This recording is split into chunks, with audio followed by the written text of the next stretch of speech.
మా పాప ఈ అమ్మాయి పేరు నందిని.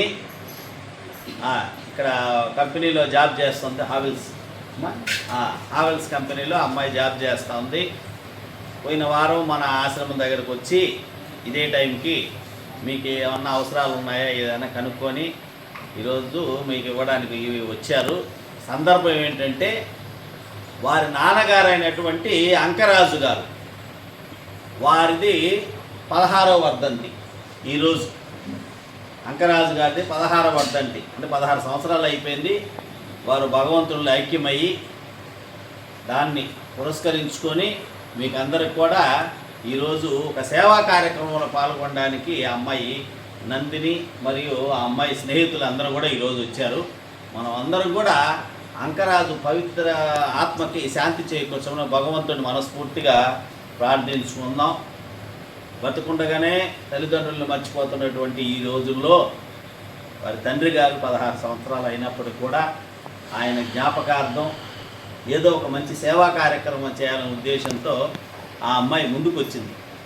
అటువంటి చిన్న వయసులో కూడా అటువంటి మనసుని ఆ అమ్మాయికి ఇచ్చిన దానికి భగవంతుడికి మనం నిజంగా ఇటువంటి బిడ్డలు ఈరోజు సమాజంలో ఉన్నారు కాబట్టి కొంతవరకైనా ఈ సమాజం కాస్త ప్రశాంతంగా ఉంది. ఈరోజు ఎవరు కూడా సరే వాళ్ళ తల్లిదండ్రులను పట్టించుకునే పరిస్థితులు ఉన్నాయి. ఎందుకంటే వాటికి ఉదాహరణ మన ఇటువంటి వృద్ధాశ్రమాలు. అయినా కూడా ఆ అమ్మాయి ఇటువంటి సమాజంలో కూడా ఉండి ఈరోజు చదువుకుంటున్నట్టు పిల్లలు, ఉద్యోగాలు చేస్తున్నట్టు పిల్లలు, ఆ విధంగా అంకరాజు గారు వారి తండ్రి గారిని 16 సంవత్సరాల అయినా కూడా సరే ఆయన జ్ఞాపకార్థం ముందుకు రావడం అనేది నిజంగా వారి కుటుంబంలో వారికి అనుబంధానికి ఒక గుర్తు ఇది. అటువంటి ఆ బిడ్డను మనం అందరం మనస్ఫూర్తిగా అభినందించుకోవాలి. అటువంటి బిడ్డలు ఈరోజు సమాజానికి పిల్లలు, తల్లిదండ్రులు ఈరోజు కన్నబిడ్డలు చూసుకుంటున్నారు. అందరూ ఈ విధంగా వృద్ధాశ్రమాల్లో వదిలేస్తున్నటువంటి వాడే.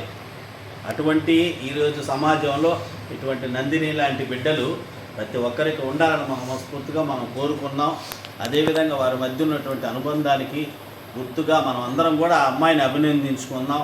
మనం అందరం కూడా అంకమరాజు గారి పవిత్ర ఆత్మకి శాంతి చేకూర్చి మన భగవంతుని మనస్ఫూర్తిగా ప్రార్థించుకుంటూ వారి కుటుంబ సభ్యులందరూ షిరిడి సాయినాథుని అనుగ్రహంతో, చంగాళమాత పరమేశ్వర ఆశీస్సులతో, మీ అందరి చల్లని దీవెనలతో ఈ అమ్మాయి జీవితంలో ఉన్నత స్థాయికి ఎదగాలని, అదేవిధంగా ఈరోజు మంచి సేవా కార్యక్రమాలు పాల్గొనడానికి వచ్చినటువంటి వారి స్నేహితులందరికీ కూడా మీ అందరి చల్లని దీవెనలు, షిరిడి సాయినాథుని ఆశీస్సులు, చంగాళమాత పరమేశ్వరి ఆశీర్వాదాలు కూడా ఉండి వీరందరూ కూడా జీవితంలో ఉన్నత స్థాయికి ఎదగాలని మనం మనస్ఫూర్తిగా ప్రార్థించుకుంటూ ఈ అమ్మాయికి ఈరోజు ఇక్కడికి విచ్చేసినటువంటి వారి స్నేహితులందరూ కూడా మనం ఒకసారి మనస్ఫూర్తిగా ధన్యవాదాలు తెలుసుకుంటున్నామా.